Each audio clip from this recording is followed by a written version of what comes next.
వేరే వాళ్ళ పేరుతో ఉండి వాడికి ఇచ్చిన చోటతోనే, కానీ సెంటిమెంట్ అలాంటిది ఒక ల్యాండ్ టైటిలింగ్ యాక్ట్ తీసుకొచ్చారు.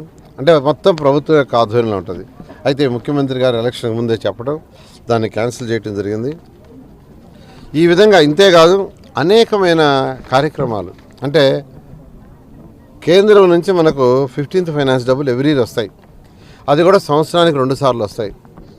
మార్చి నుంచి సెప్టెంబర్ దాకా ఇన్స్టాల్మెంటు, సెప్టెంబర్ నుంచి మళ్ళీ మార్చి దాకా ఇన్స్టాల్మెంటు. లాస్ట్ ఇయర్ కాదు, 2023-24 మన యొక్క మున్సిపాలిటీకి 454 కోట్లు కేంద్ర ప్రభుత్వం ఇస్తే మున్సిపాలిటీస్కి కూడా దాన్ని వాడేశారు. మున్సిపాలిటీస్ అంటే లోకల్ బాడీస్. అసలు మన చట్టంలో ఏంటంటే లోకల్ బాడీస్కి ఫ్రీడమ్ ఇవ్వాలా, వాళ్ళ డబ్బులు వాడేవాళ్ళారా, వాళ్ళంతా మీటింగ్లు పెట్టుకొని డిస్కస్ చేసుకొని డిబేట్ చేసుకొని